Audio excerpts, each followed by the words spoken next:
अथ पौर्वाणिक स्वाध्याय वेलायां श्रीमत्स्मृतभक्ति कायोत्सर्गं करोमि।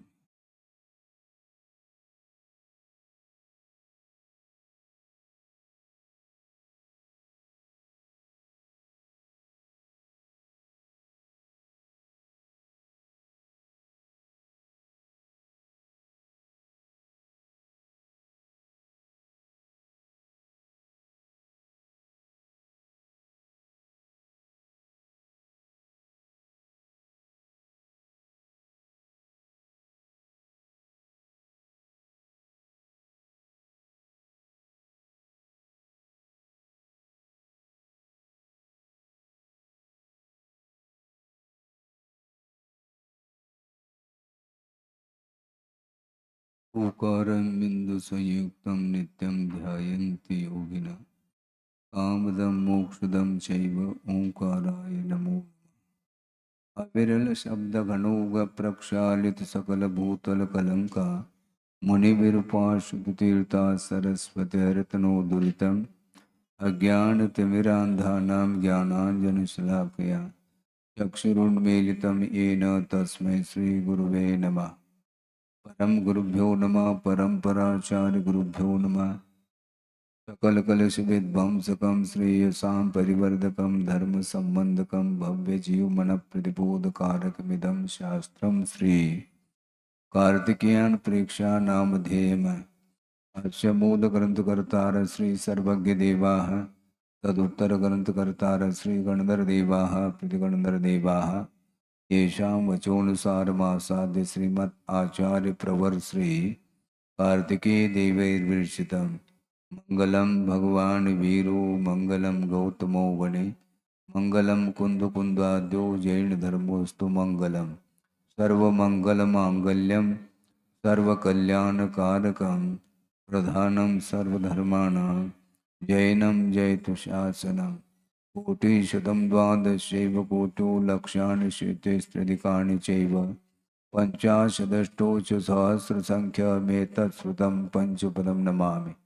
अरहन्त भासयत्तं गणहर देवेः गन्तियं सम्मं प्रणमामि भक्तियुक्तो सुदुनानमहो वयं सा इच्छामि बन्ते सुदभक्ति कांसुकोपदस्सालोचे अंगुवंग पयनय पावड़य परियम सुत्त परमाणु वोग पोगय चूलिया देव सुत्तय तुदम कायम सैनिच कल मंचे में पूजे में वंदामि नमम साम्य दुख खो कमको विलाओ सुगय गमनम समाय मरणम जिनगुण संपत्ति होद मध्यम।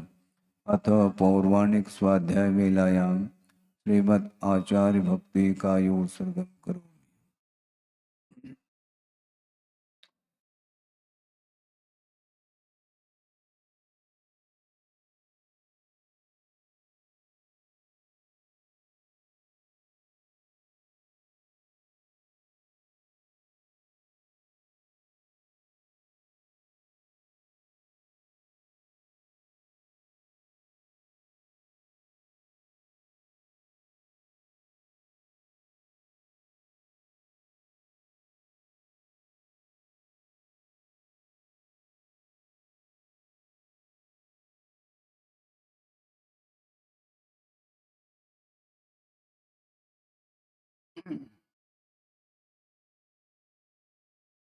ऋतुजलदिपारगेभ्यः स्वपरमत विभावना पटुमतिभ्यः सुचरिततपोनिधिभ्यो नमो गुरुभ्यो गुणगुरुभ्यः। छत्तीस गुण समग्रे पंचमी आचार करण संदर्शे शिष्यानुगकुशले धम्माहिरे सदा वंदे गुरुवत्त संजय तरंत संसार सायरम घोरम चिन्हन्ति अट्टकमं जन्मन मरणं न पावेन्ते ये नित्यं व्रतमन्त्रहोम निरुता ध्यानाग्निहोत्राकुला षट्कर्मा विरतास्तपोधनदना साधुक्रिया साधव शीलप्रावरणा गुणप्रहरणा चन्द्रार्कतेजोदिकाः मोक्षद्वार्गपाठपाठनभटाः प्रीणन्तु मां साधव गुरुवः पान्तु नो नित्यं ज्ञानदर्शननायकाः चारित्राणुगम्भीरा मोक्षमार्गोपदेशिकाः इच्छामि बन्ते आयुर्भक्ति कांसकोपदस्सालोचन सम्मनान सम्मदंसन संसृजुत्तानं पंचम्याचाराणां आयुर्यानम आयारादेश स्मरानुपदेशानम उवध्यायानम तिरेन गुणपालरयानम सौसानम सैनिचकल मंचे में पूजे में वंदा में नमम सा में दुख खो गम खो भोविलाव वै गमनम समाय मरणम जनगुण संपत्ति होदमज्जम तिहुवनतिलयं देवं वन्दिता तिहुवनिन्दपरिपूज्यं वोचम् अनुपेहावो भवीयजनानन्दजननी वो।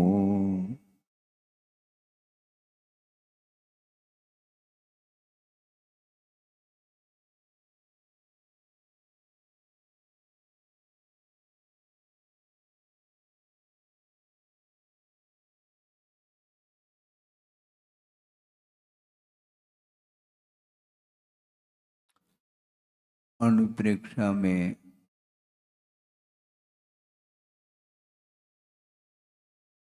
ज्ञान का आलम्बन लिया जाता है, वस्तु तत्व के चिंतन की अपेक्षा से, और ज्ञान का आलम्बन लेते हुए भी उस अनुप्रेक्षा में ज्ञान लगा हुआ तो है, किंतु उस अनुप्रेक्षा को ध्यान की संज्ञा नहीं दी है। अनुप्रेक्षा और ध्यान में बड़ा अंतर है। ध्यान का अर्थ होता है किसी एक विषय में अंतर्मूर्त के लिए उपयोग को टिकाए रखने का नाम ध्यान, जबकि उसमें भी ज्ञान की ही परिणति है, किंतु ज्ञान वह निष्पन्द हो जाता है, उसमें परिवर्तन नहीं आता, और अनुप्रेक्षा में परिवर्तन। ध्यान के माध्यम से केवल ज्ञान उत्पन्न होता है, अनुप्रेक्षा के माध्यम से केवल ज्ञान उत्पन्न नहीं होता। यदि उत्पन्न होता भी है तो केवल ज्ञान के लिए वह अनुप्रेक्षा एक परंपरा के रूप में वह कारण सिद्ध होता है। कार्य की सिद्धि में दो प्रकार के कारण हुआ करते हैं, एक साक्षात कारण होता है और एक परंपरा कारण हुआ करता है। साक्षात कारण केवल ज्ञान के लिए क्या है? ध्यान है, जबकि अनुप्रेक्षा के माध्यम से ध्यान की ओर गति होती है, और अनुप्रेक्षा से हट करके जो उसमें ज्ञान की परिणति है वह दुर्ध्यान की ओर ले जाता है। इसलिए 12 अनुप्रेक्षाओं का यहाँ पर वर्णन किया जा रहा है।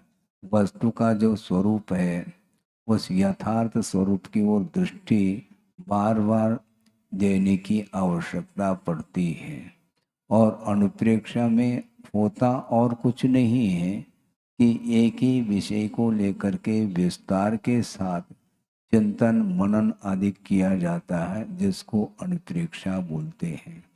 पुनर्चिंतनम अथवा मुहुर्मुहुर चिंतनम इति अनुप्रेक्षा, ऐसा कहा है। और अनुप्रेक्षा के माध्यम से कर्मों का संवर होता है, लेकिन ये भी ध्यान रखना, अनुप्रेक्षा के माध्यम से एकांत से संवर ही होता है ऐसा भी नहीं, किंतु आश्रव भी होता है। आश्रव भी होता है, किंतु वो कौन सा आश्रव होता है? पुण्याश्रव होता है, पापाश्रव नहीं होता।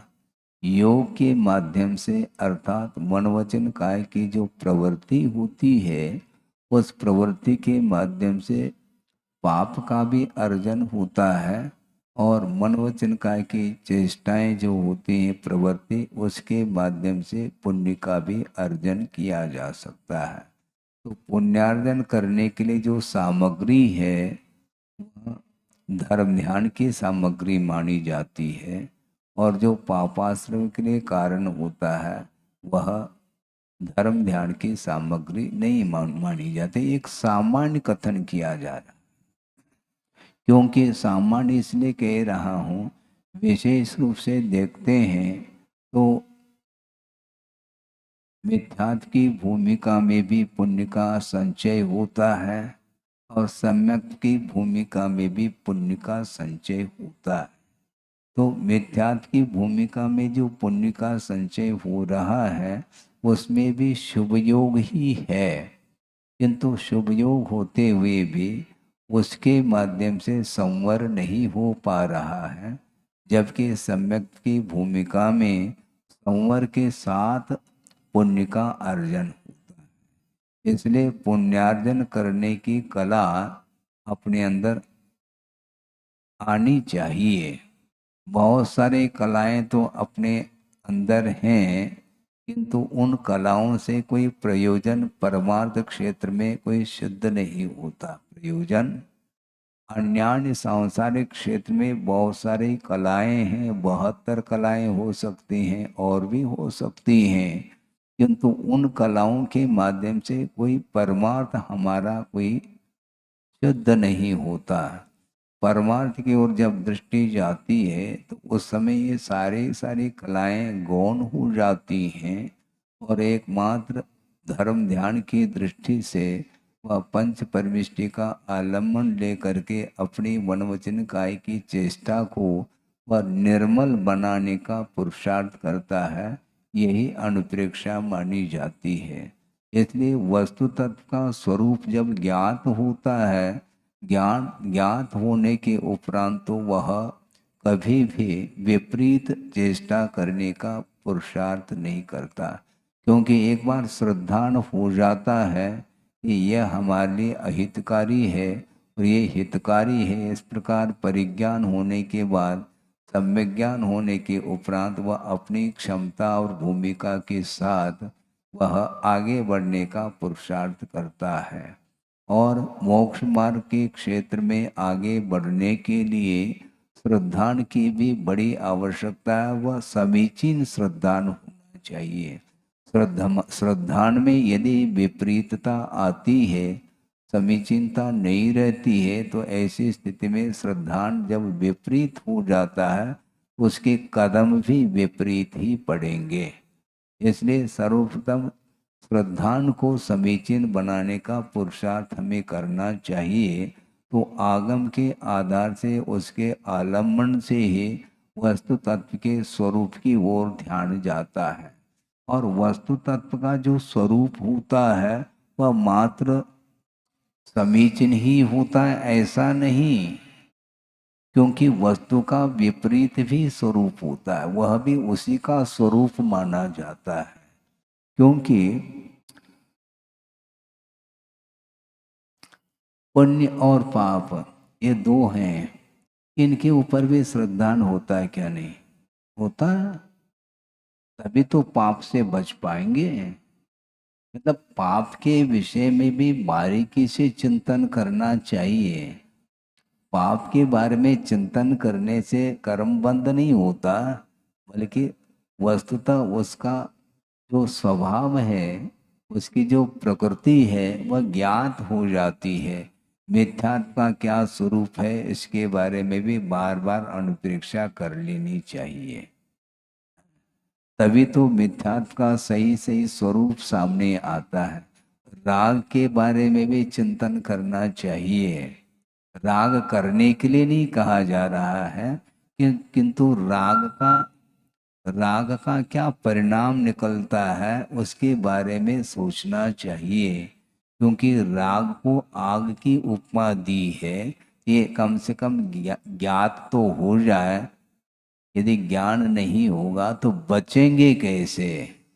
दोषों का भी परिज्ञान होना चाहिए और गुणों का भी परिज्ञान होना चाहिए।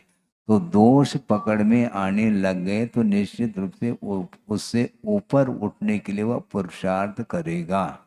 यदि हम दोष को दोष के रूप में श्रद्धान नहीं करेंगे तो निश्चित रूप से उसको गुणात्मक श्रद्धान हो जाएगा, तो उसका पतन हो जाएगा। इसलिए दोष और गुण इन दोनों का परिज्ञान जो होगा वह आगम के माध्यम से होता है, होना चाहिए।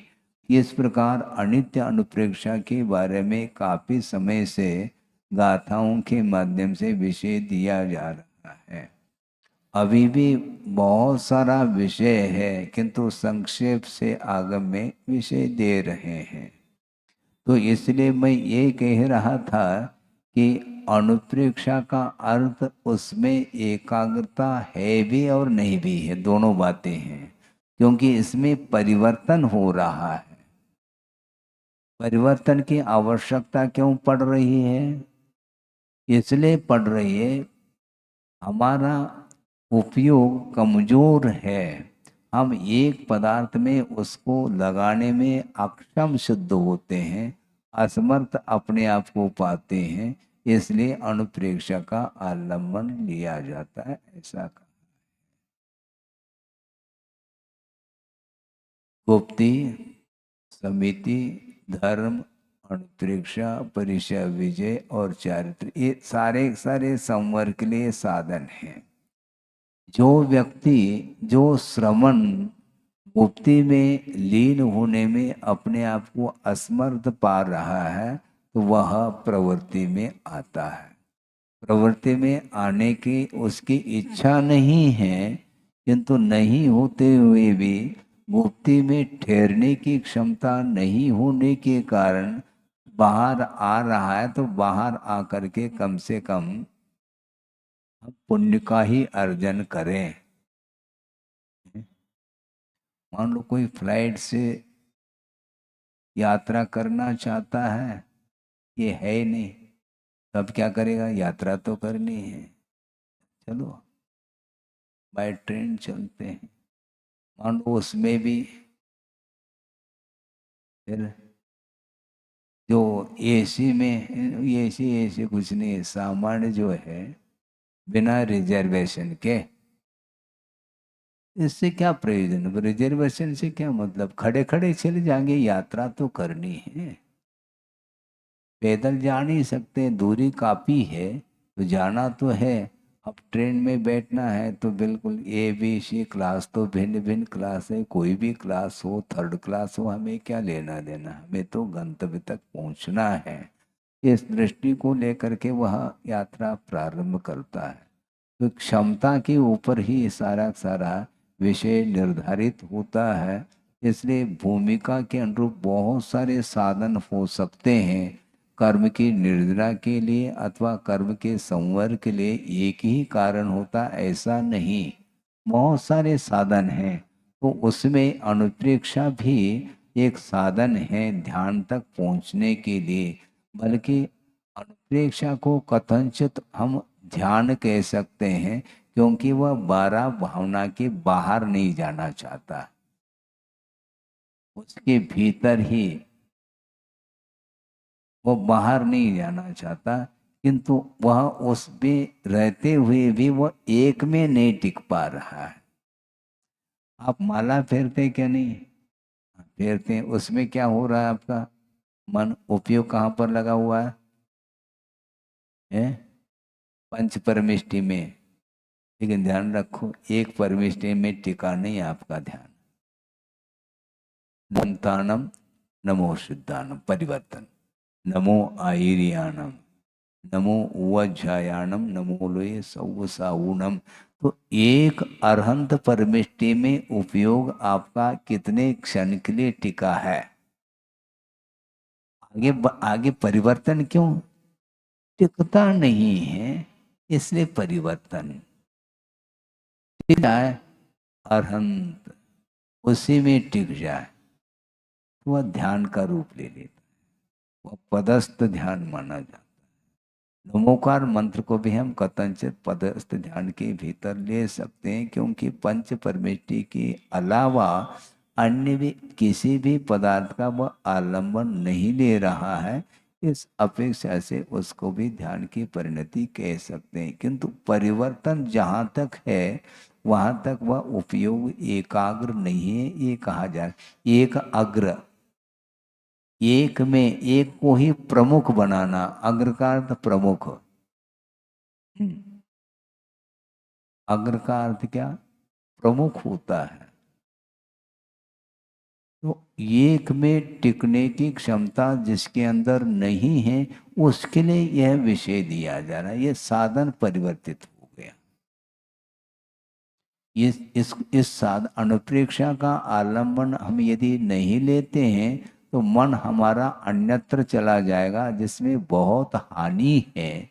उस हानि से बचाने के लिए इस साधन को अपनाया गया है।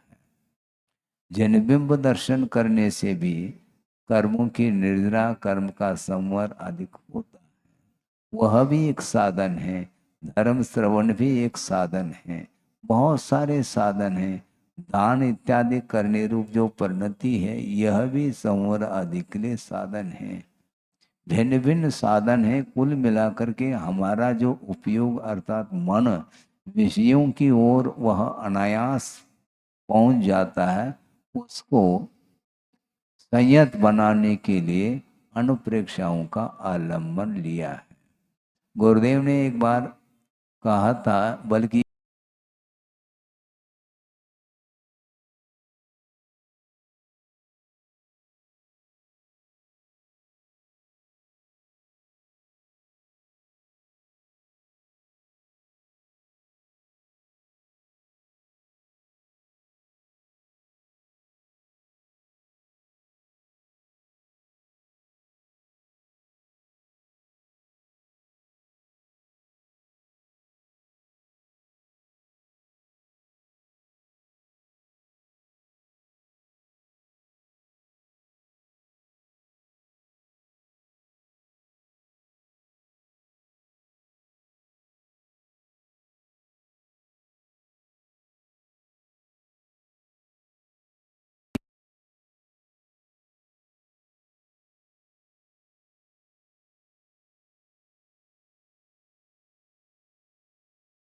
और अकेले रहने में हमें हमारा मन नहीं लगता। इससे स्पष्ट है आपका मन दूसरे में लग रहा है।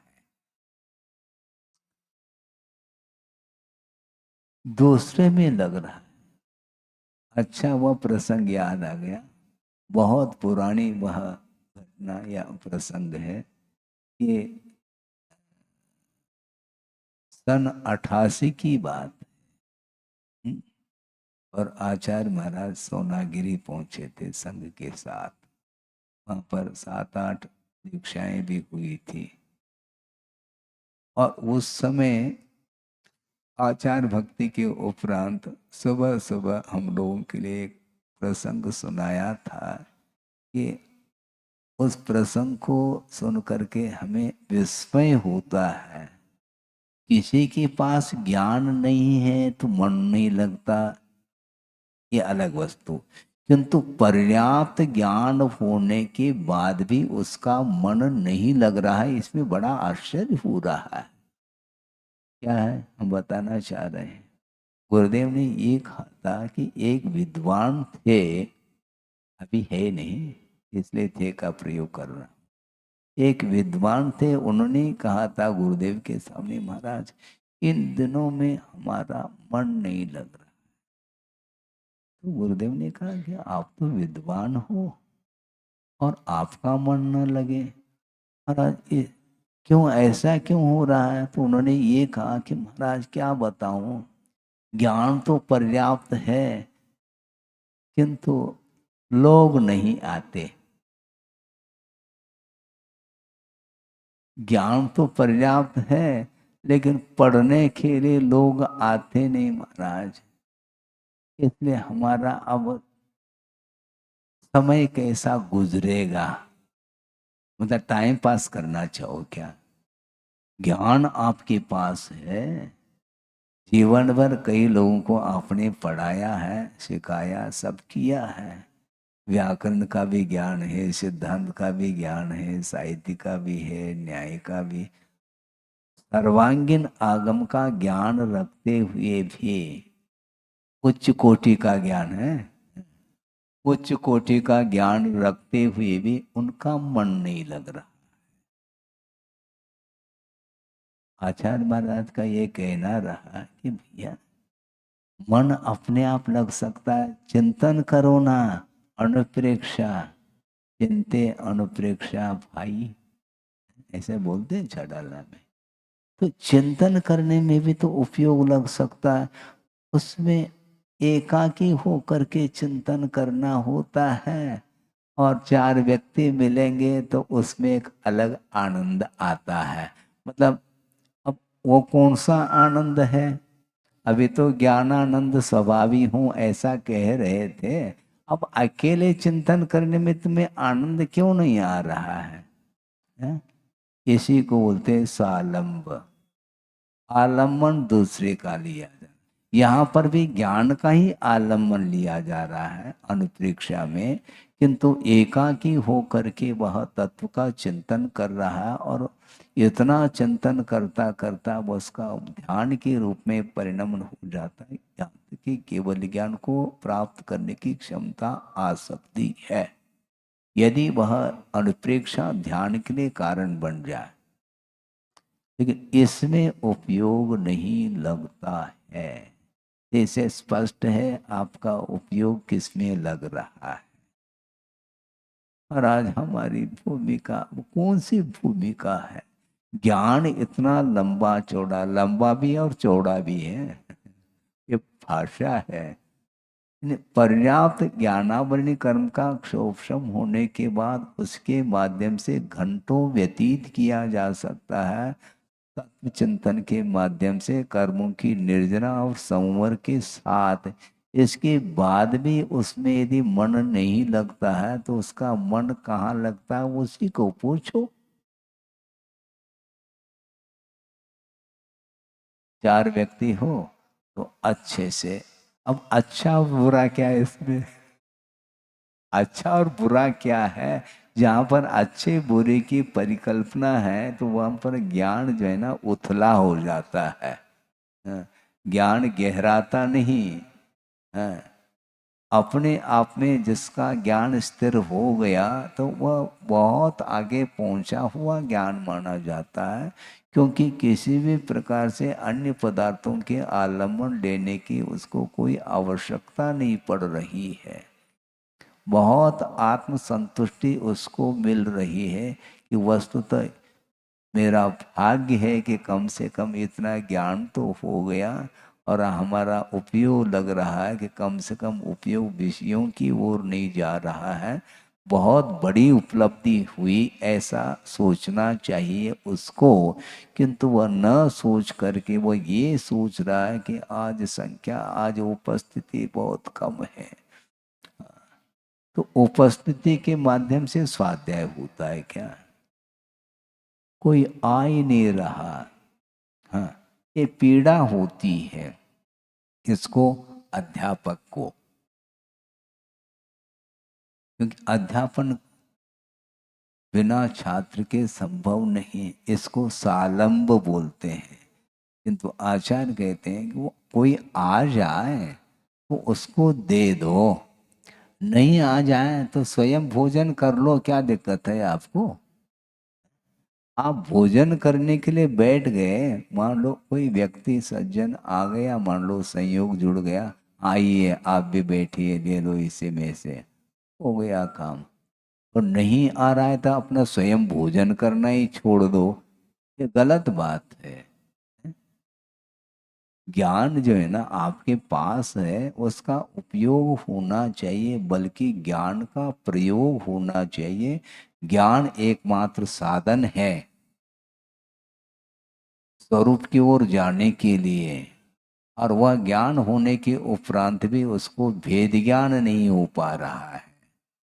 और भेद ज्ञान का अर्थ यही होता है कि जो हे है उसको हे के रूप में परिज्ञान होना, और जो ग्रहण करने योग्य है उसका ज्ञान होना। ये होने के बाद वह छोड़ने योग्य पदार्थ के प्रति उसका राग समाप्त हो जाता है, होना चाहिए। क्योंकि राग द्वेषादिक परिणामों से ऊपर उठने के लिए ज्ञान एकमात्र काम करता है। आपने लाइट जला दी है, काय के लिए? कोई प्रयोजन नहीं। वह किसी न किसी कार्य को करने के लिए सहयोग प्रदान कर रहा है। प्रकाश का आलम्बन लिया जाता है। उसी प्रकार ज्ञान को स्वपर प्रकाशी कहा है। ज्ञान अपने आप को भी प्रकाशित करता है, दूसरे को भी प्रकाशित करता है। फिर आपका मन क्यों नहीं लग रहा? जबकि आपके पास ज्ञान है तो अपने आप को प्रकाशित करना चाहिए। उस ज्ञान को, आत्मा को प्रकाशित नहीं कर रहा है क्या ज्ञान? करना चाहिए, किंतु दिया तले अंधेरा, ये तो समस्या आ गई। उस ज्ञान के माध्यम से केवल दूसरे को ही प्रकाशित थोड़ी किया जाएगा, अपने आप को भी वह प्रकाशित करने की क्षमता रखता है। इसके बाद भी ये मोह की परिणति है। भीतर मोह जागृत होते ही वह ज्ञान जो है वह काम करना बंद कर देता है। वह बल्कि उसको ज्ञान की संज्ञा नहीं दी है आगमकारों ने। पहले भी हमने बात कही थी, आप भूल जाते हैं क्योंकि भूलना स्वभाव है। ज्ञान को ही अज्ञान कहा है आचार्यों ने। महाराज कैसे कहते हैं आप ज्ञान को अज्ञान? हाँ, क्योंकि ज्ञान का यदि कार्य नहीं हो रहा है तो वह ज्ञान अज्ञान है। उन्होंने ये कहा, उदाहरण के लिए पुत्र को ही हम अपुत्र कहते हैं। क्यों? वो पुत्र के गुण ही नहीं आ रहे हैं उसके अंदर। पुत्र का जो कार्य होना चाहिए तो वो उसके अंदर वो गुण ही नहीं, तो वो पुत्र को ही अपुत्र कह रहे हैं। उसी प्रकार ज्ञान का जो कार्य होना चाहिए वो ये नहीं हो रहा है तो वह ज्ञान नहीं, वह अज्ञान है, ऐसा कहा है। यानी मोह से आच्छादित जो ज्ञान है, जो रागान्वित ज्ञान है, वह ज्ञान नहीं बल्कि उसको अज्ञान की संज्ञा दी गई है। इसलिए इतना लंबा चौड़ा ज्ञान होने के बावजूद भी आपका यदि उपयोग नहीं लग रहा है तो आपका भीड़ में ही उपयोग लगेगा, ये सिद्ध हो जाता है। और जो साधक होता है वह भीड़ से ऊपर उठना चाहता है, उसको भीड़ में आना पड़ता है, आने की इच्छा नहीं। तो महाराज आप भीड़ में रह करके कैसे अनुभव करते होंगे? आपको तो अनुभव होगा नहीं, आप केवल पूछ रहे हैं। आंख मीच लूंगा 1 सेकंड के लिए, भीड़ गायब। देखेंगे तो भीड़, कितनी भीड़ आई है गिनो। और आंख मीच लेंगे तो भीड़ ज्यादा है क्या कम है इसका कोई विकल्प ही नहीं रहेगा हमें। आंख मीच लेंगे, मैं ऊपर बैठा हूं कि नीचे बैठा हूं इसका कोई एहसास नहीं होगा। मैं ऊपर बैठा हूं, हो गया, वो नीचे आ गया पावन से, ये ध्यान रखो। बहुत सूक्ष्म विषय है। एक व्यवहार की भूमिका में उसको बिठाया है, यह अलग वस्तु। बैठने की उसकी इच्छा नहीं है क्योंकि वह आत्मा में बैठना चाहता है। और आत्मा में बैठना चाहता है इसलिए वह ऊपर नीचे की कोई भी उसको फिक्र नहीं, कोई विकल्प ही नहीं। व्यवहार की भूमिका में विकल्प आते हैं, उसका निषेध नहीं, किंतु वह सत्विकल्प होना चाहिए। व्यवहार में समीचीनता आनी चाहिए। वह समीचीन व्यवहार ही निश्चय के लिए वह कारण सिद्ध होता है। इसलिए मूल जो साधक होता है उसका लक्ष्य वहां तक पहुंचना है जहां तक उसे पहुंचने का लक्ष्य है। इसलिए बीच बीच में ये जो स्वाध्याय आदि का आलम्बन लिया जाता है और दूसरे के निमित्त को लेकर के लिया जाता है, नहीं है तो अपने आप में सारे विकल्पों को समेटते हुए अपने आत्मा में वह विहार करना चाहते हैं।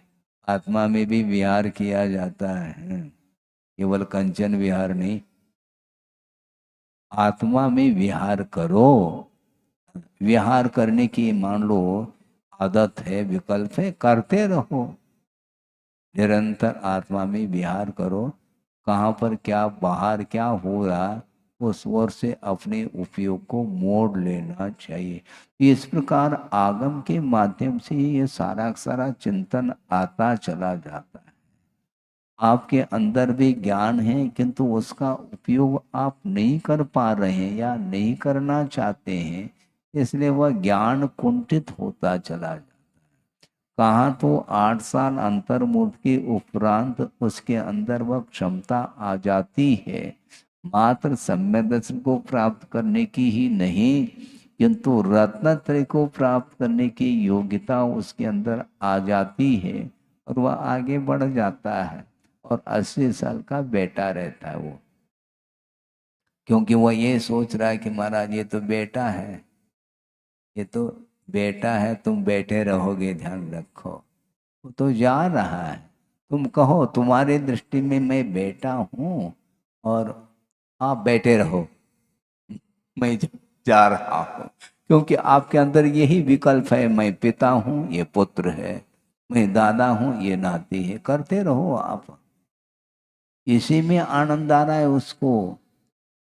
हमेशा ये सामान्य में जीना नहीं चाहता संसारी प्राणी, विशेष होना चाहिए, एक्स्ट्रा, सबके बीच में मैं मेरा अलग अस्तित्व निखर करके आना चाहिए, जबकि सबका अस्तित्व है। आस्तिक गुण कहाँ चला गया तुम्हारा? सम्यक दर्शन का प्रशम सम्यक अनुकंपा और आस्तिक। आस्तिक का अर्थ क्या है? प्रत्येक का अपना अपना पृथक अस्तित्व है। इस प्रकार वह श्रद्धा का विषय बना लेता है तो वह अपने अस्तित्व को ही बार बार विषय नहीं बनाता, सबका अस्तित्व है, उसमें छोटे बड़े की परिकल्पना, ये भूल है। ये व्यवहार की भूमिका में थोड़ी बहुत आवश्यक है, मान लो उतना ही है। हमेशा जो है ना, सामायिक में भी ये सोचने लग जाए मैं चिर दीक्षित हूँ, मैं चिर दीक्षित हूँ। क्या कर रहा है? कौन चिर दीक्षित, कौन नव दीक्षित? वो प्रसंग में सुना दो तो ज्यादा अच्छा है, क्योंकि बीच बीच में प्रसंग सुनाने से आपका उपयोग लगता है, नहीं है तो घड़ी की ओर ध्यान जाता है। हाँ, बिल्कुल। आचार्य ज्ञान सागर जी महाराज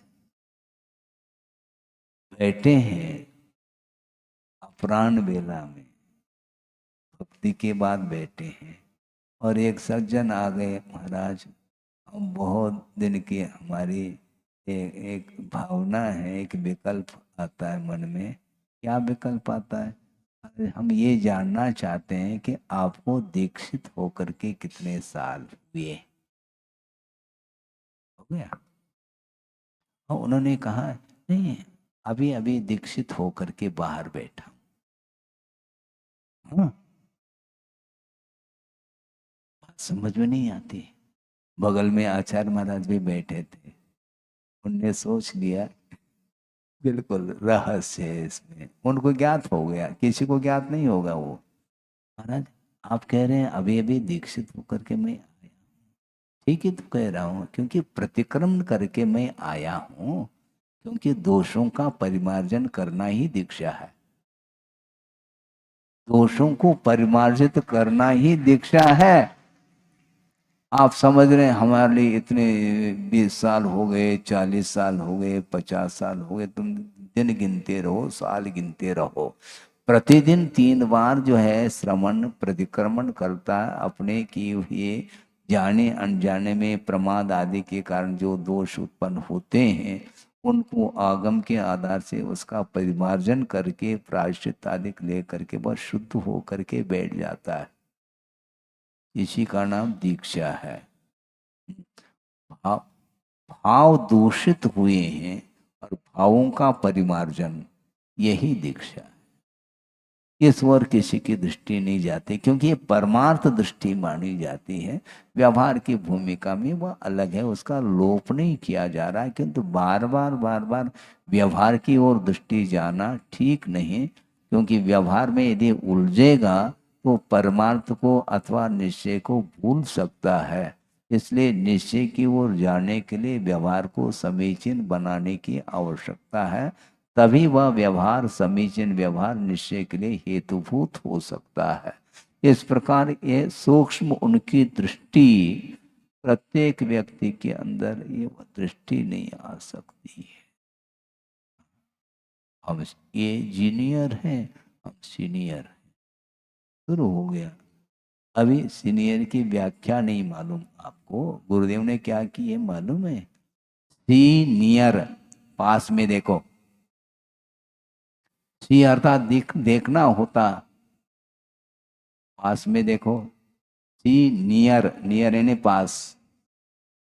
और आप क्या ले रहे हैं? सीनियर, यानी ये जूनियर है, ये सीनियर। इनको ज्यादा एक्सपीरियंस, अनुभव इसको ज्यादा है। किसका अनुभव है?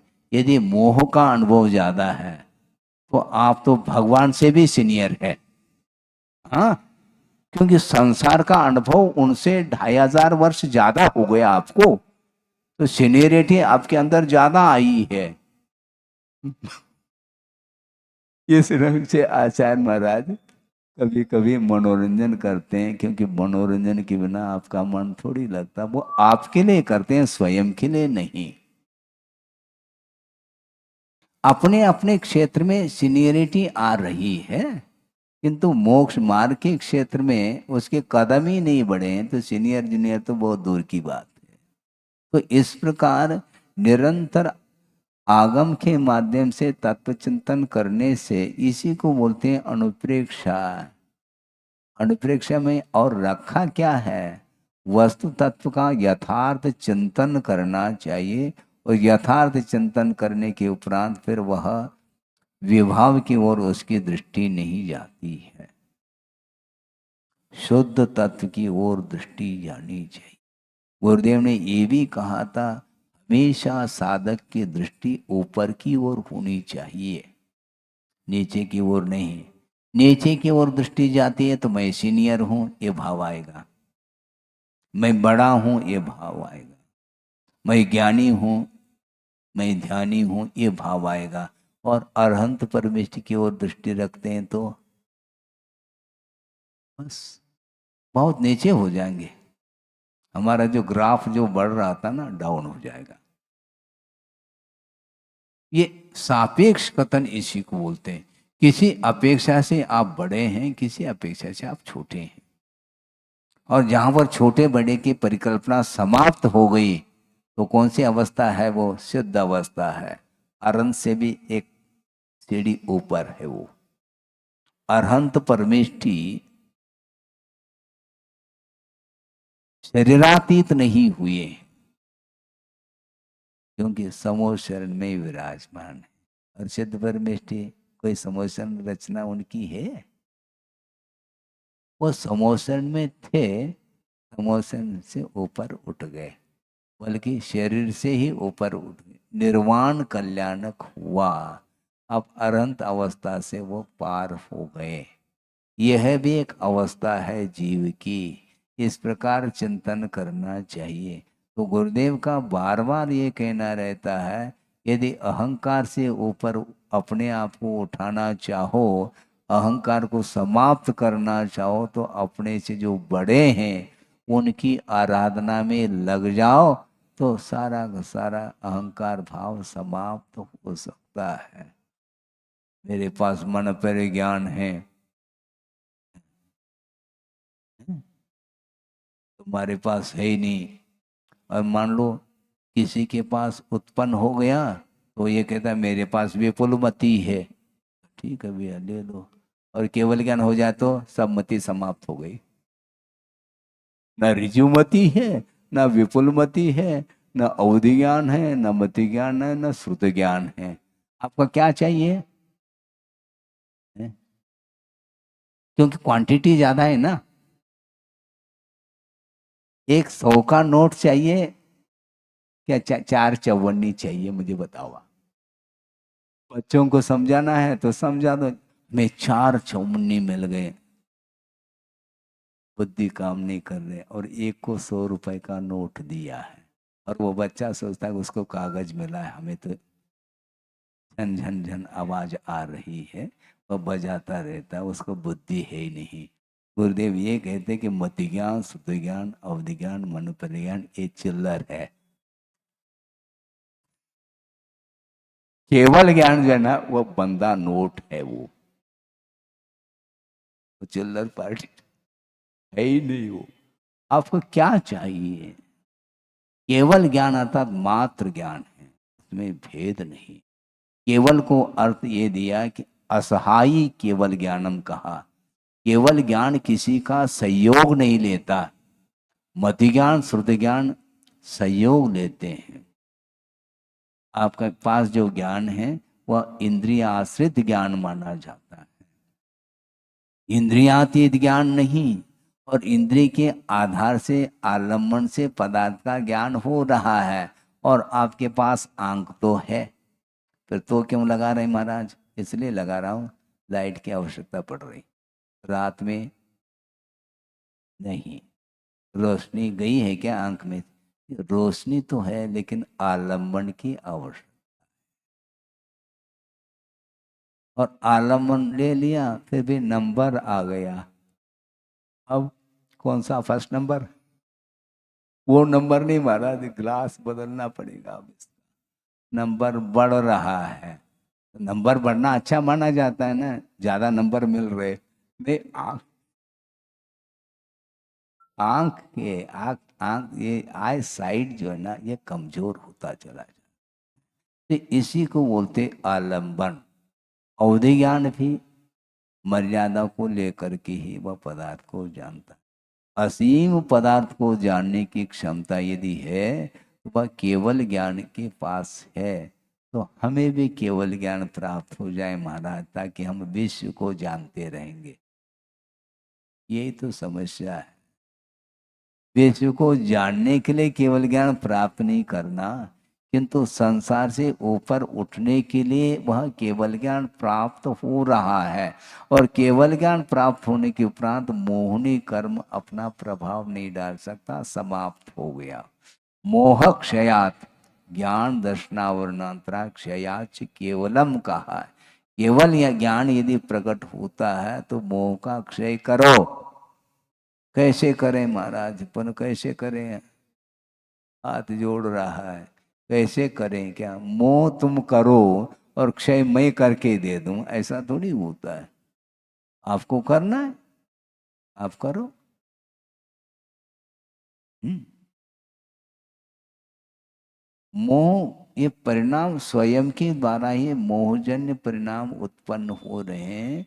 मोह का, राग का, द्वेष का जो संबंध है वह आत्मा के साथ अनन्य अनन्य संबंध माना जाता है। ये राग द्वेषादिक भावों का जो आत्मा के साथ संबंध है वह भी तादात्म्य को लेकर के ही है, किंतु वैभाविक तादात्म्य है, ये बात अलग। इसलिए इस प्रकार जो वैभाविक परिणति है, राग द्वेषात्मक परिणति, इसके माध्यम से ही हर्ष विषाद आदि होते हैं। और जब तक ज्ञान में हर्ष विषाद आदि परिणाम रहेंगे तब तक वह ज्ञान समीचीन काम नहीं कर सकता। श्रद्धान के अपेक्षा से उसमें ज्ञान में समीचीनता आई है, किंतु चारित्र के अपेक्षा से अभी भी वह ज्ञान बहुत पीछे है, ऐसा कहा जाए। वस्तुतः ज्ञानी की परिभाषा आध्यात्मिक क्षेत्र में अलग कुंद कुंद स्वामी कहते। उपेक्षा का नाम ही वस्तुतः ज्ञान, क्योंकि वह ज्ञान का फल माना जाता है। हाँ, ज्ञान लेकर के करोगे क्या? ज्ञान के माध्यम से उसका जो फल अर्थात उपेक्षा, और उपेक्षा का अर्थ चारित्र हुआ करता है। लौकिक क्षेत्र में उपेक्षा का अर्थ बोलते इग्नोर कर दिया। उपेक्षा का अर्थ अपेक्षा का अभाव है। यहाँ पर अपेक्षा के अभाव का नाम उपेक्षा, उसी का नाम चारित्र कहा। वह किसका फल है? ज्ञान का फल है। नानस फलम उपेक्षा अज्ञान हानिर्वा, ऐसा कहा। ज्ञान का जो फल है वह उपेक्षा का अर्थ चारित्र है, और चारित्र का अर्थ ही है राग द्वेष के अभाव का नाम ही चारित्र कहा है। इसलिए अनुप्रेक्षाओं के माध्यम से राग द्वेषादिक भाव की क्षति होती है, समाप्त हो जाते हैं राग द्वेष। आप राग द्वेष को बढ़ाना चाहते हैं कि घटाना? सही से बोलो, राग को बढ़ाना है क्या घटाना? हाँ, केवल कह रहे हैं घटाना है, लेकिन हटाना पड़ेगा पहले। जिन वस्तुओं के माध्यम से रागादिक भाव की उत्पत्ति होती है, उन पदार्थों को हटाओगे तो राग घटेगा।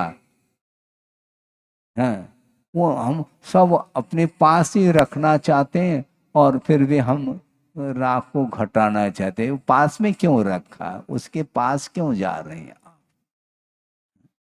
आपको गर्मी भी लग रही है और अग्नि से दूर भी नहीं होना है। दोनों बातें हो रही। राग आग है ये कहा जा रहा है, फिर भी आग के पास जाते हैं आप। ये अज्ञान नहीं है क्या? इसलिए कहना अलग वस्तु, कथनी और करने में बड़ा अंतर आता है। मुझे महाराज संसार से ऊपर उठाओ। लिफ्ट लगी है क्या? जैसे यहाँ पर लगी है लिफ्ट है, सभा भवन में लिफ्ट है बताते हैं। और मान लो आपको लिफ्ट नहीं दिया तो लिफ्ट का अर्थ क्या होता है? वो लिफ्ट अलग है, इनको कोई लिफ्ट नहीं दिया जा रहा है, इसके लिए रिस्पांस नहीं मिल रहा है, महत्व नहीं दिया जा रहा है, तो बस बाहर से क्यों महत्व आप चाह रहे हो? आपके पास ज्ञान है, ज्ञान का महत्व आंखों दूसरे के द्वारा। बड़ी विचित्र दशा है ये।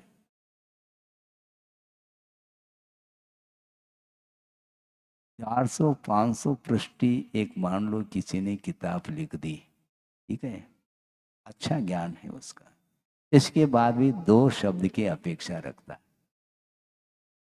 यानी प्रस्तावना के रूप में है? 2 शब्द की अपेक्षा। अरे 500 पृष्ठ का अपने एक ग्रंथ, एक किताब का निर्माण कर लिया है और फिर भी 2 शब्द के भूखे हो, इसका अर्थ दूसरे का समर्थन चाहता है, ये गलत बात है। समर्थन क्यों चाहते हो? इसका अर्थ जो लिखा है उसमें डाउट है क्या? दूसरे का समर्थन क्यों? भगवान कभी भी समर्थन नहीं चाहते, मुझे भगवान कहो। तुम कहो या ना कहो, तुम्हारे कहने से मैं भगवान हूं क्या? और तुम्हारे नहीं कहने से मैं भगवान हो जाऊं क्या? है? मैं तो मैं जो पूज्य हूं, आपके द्वारा थोड़ी पूज्यता मेरे अंदर आई है। साधना के माध्यम से ये पूज्यता आई है। तुम पूजो तो ठीक है, ना पूजो तो तुम्हारी इच्छा। आपकी पूजा और आपकी आलोचना से मैं कभी भी प्रभावित नहीं हो सकता। ये पूजक भाव उनके अंदर नहीं है। तो इसीलिए ज्ञान होते हुए भी वह उसका मन नहीं लग रहा। जब गुरुदेव ने कहा कि विद्वान का मन नहीं लग रहा है, जो विद्वान नहीं है उसका क्या मन लगेगा? फिर ये प्रश्न खड़ा होता है। ऐसा नहीं, थोड़ा बहुत भी यदि मान लो ज्ञान है तो उसके माध्यम से लक्ष्य तक पहुंच सकते हैं। समीचीन ज्ञान होना चाहिए। परा ज्ञान कभी भी पराधीनता का अनुभव नहीं कर सकता। तो ज्ञान काय का फिर दूसरे के अधीन चल रहा है। कोई व्यक्ति पढ़ने के लिए नहीं आ रहे हैं तो हम शिविर क्या लगाएंगे? है? हो गया पराधीनता। अब तुम शिविर लगाओ या नहीं लगाओ, हम 24 घंटा शिविर लगा रखा है। आप अपने को अनुप्रेक्षा का चिंतन, अनुप्रेक्षा के माध्यम से हम अपने कर्मों को खपाने में लगे हैं। कोई दूसरा आता है तो उसके लिए वह उपयोगी हो तो दिया जा सकता है। ज्ञान भर दो महाराज, क्या ज्ञान भर दो? केवल कथन है, ज्ञान भरा जाता है क्या? कोई लिक्विड है क्या वो दूसरे के डालें? ज्ञान भर दो महाराज, घड़ा लेकर के आओ हम भर दें। ऐसा होता क्या? नहीं। ज्ञान भरने का अर्थ है कि वस्तु तत्व की ओर दृष्टि रखो। आपके भीतर जो ज्ञान है, जो मोह से आच्छादित है, उसको, उस आवरण को, उस आच्छाद को निखालो आप। मोह से आवरणित है, उस आवरण को हटाओ, अनावरण करो। संडे के दिन तो आवरण अनावरण करने के लिए आ जाते हैं आप। इनवाइट किया जाता है। अनावरण, पुनः अपने ज्ञान के ऊपर जो आवरण है उसको हटाओ पहले। कैसे हटाए महाराज? अनुप्रेक्षा तो है। डेली इसका स्वाध्याय चल रहा है, प्रतिदिन प्रतिपल चिंतन करने के लिए काफी समय है, लेकिन समय का उपयोग हो तो नहीं हो पाता। इसलिए बहुत गंभीर विषय है ये। गंभीर विषय इसलिए कहा जा रहा है क्योंकि त्याग की जहाँ पर बात आती है वहाँ पर संसारी प्राणी अपने कदम को पीछे ले बैक साइड हो। त्याग नहीं करो, अज्ञान का त्याग करो, इसको भी छोड़ना नहीं चाहिए क्या? मोह का परित्याग करो तो ज्ञान काम करेगा।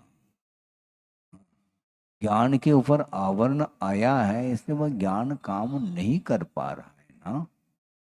इसलिए मोह को छुड़ाने के लिए इतना अनंत काल व्यतीत हुआ, उसके बाद भी जहां है वहीं पर है। क्यों? यही मोह की तासीर, मोह की ये प्रकृति, मोह का ये स्वभाव है। आप कितने भी कहते रहो उसके ऊपर कोई असर नहीं पड़ता, प्रभाव नहीं पड़ता, क्योंकि मोह का ऐसा जबरदस्त प्रभाव है कि वह भगवान का दर्शन करने के उपरांत भी बैक हो जाता है।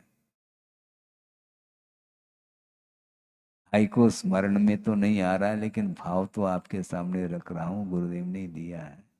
चक्रवर्ती समोशन से लौट रहा है, क्यों?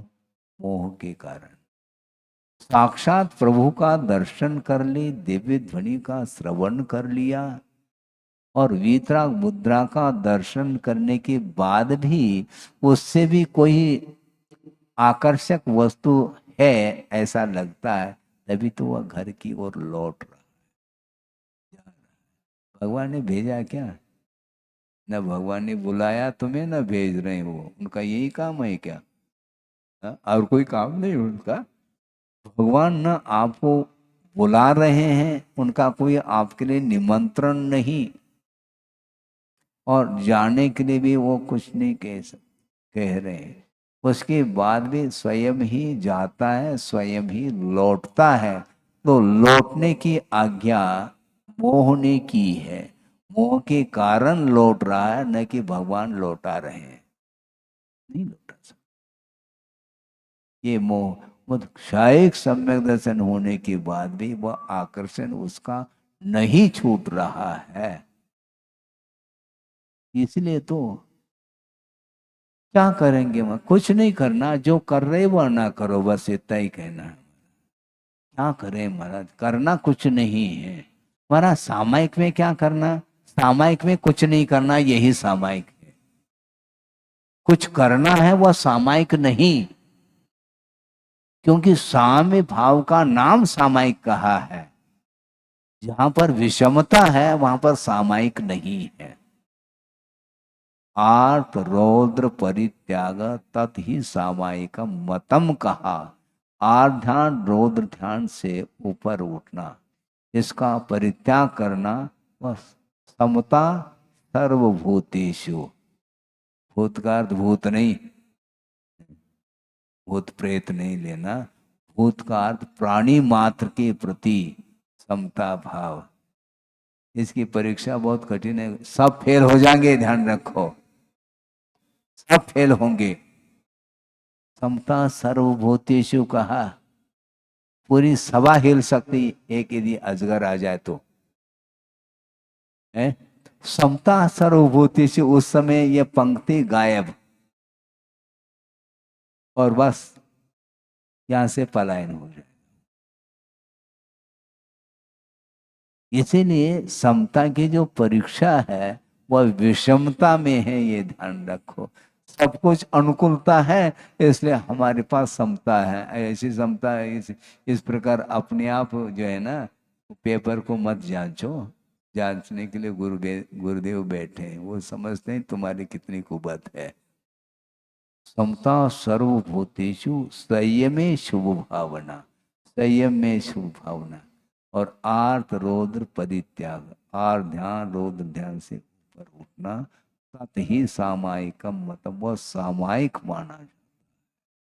सामायिक में और कुछ नहीं, केवल साम्य भाव है। और समता एक में नहीं हुआ करती, दो में, दो से अधिक में। एक में क्या कंपैरिजन, तुलना एक में होती है क्या? दो में तुलना होती है। तो कोई क्वालिटी भेद जो है ना, ये दो से अधिक में, वैरायटी, प्रकार। एक में कोई प्रकार ही नहीं, वहां पर सापेक्ष कथन होता है। इसलिए इस वो दृष्टि नहीं रखना। शत्रु हो मित्र हो, दुख हो सुख हो, कंचन हो काज हो, जीवन हो मरण हो, इन सब में साम्य भाव रखना। क्योंकि इसमें किसी भी प्रकार से कोई आकुलता के लिए स्थान नहीं, एकदम तटस्थ है वो। और तटस्थ का अर्थ क्या समझते हैं आप? वह दूसरे के तट तक नहीं जाना चाहता, वह अपने तट में स्थित है। तटे तिष्ठति इति तटस्थः, जो अपने तट में रहता है उसका नाम तटस्थ है। वह दूसरे की फिक्र नहीं उसको, कौन क्या कर रहा है, कोई नहीं, कोई प्रतिकार नहीं, कुछ भी नहीं, तटस्थ है, माध्यस्थ इसी को बोलते, उसका नाम सामायिक होता है। इसलिए निरंतर अनुप्रेक्षा के माध्यम से परिणामों को यदि निर्मल बनाएंगे, उसके माध्यम से ही तटस्थता आ सकती है। और वह अंतर मुहूर्त के लिए वह तटस्थ रह जाएगा तो केवल ज्ञान आ जाएगा। केवल कहना भर आसान है, करना बहुत कठिन है। ये समय आपका हो गया है बिना गाथा के, क्योंकि अनुप्रेक्षा चल रही है, गाथा नहीं भी पड़े, अनुप्रेक्षा तो हो ही रही है। इस प्रकार निरंतर आपके पास जो ज्ञान है उसका उपयोग ज्ञान के लिए करो। ज्ञान का उपयोग ज्ञान के लिए होना चाहिए, प्रकाश का उपयोग है आय के लिए है। सुनो, प्रकाश वो आते ही अंधकार टिक ही नहीं सकता। हाँ, प्रकाश टार्च दिखाओ, अंधकार एक हाथ से निकालो, ऐसा होता है क्या? है, ये सह अनवस्था इसी को बोलते हैं। ये अंधकार रहेगा तो प्रकाश नहीं, प्रकाश रहेगा तो अंधकार नहीं, आ ही नहीं सकता, विरोधी तत्व है। दिन है तो रात नहीं, रात है तो दिन नहीं। इसलिए आपके पास प्रकाश है, फिर अंधकार का अनुभव क्यों कर रहे हो? उस ज्ञान का प्रकाश, उस ज्ञान के प्रकाश में आत्म तत्व का दर्शन यदि नहीं हो रहा है, फिर कौन सा ज्ञान दें आपके पास, भर दें? आपके पास जो ज्ञान है वह आत्म तत्व के दर्शन के लिए कारण नहीं बन रहा है, तो बनेगा और कौन सा ज्ञान बनेगा, मुझे बताओ। उसमें जो आवरण है, परत जो आया है, तो उसको हटा दो, अपने आप आत्मा का दर्शन हो सकता है। बस इतना ही पर्याप्त है। बोधि समाधि परिणाम शुद्धि स्वात्मोपलब्धि शिव शोक सिद्धि चिंतामणिम चिंतित वस्तुदाने त्वामंद मानस्य ममास्तु। परम पूजाचार्य गुरुवर श्री विद्यासागर जी महाराज की जय।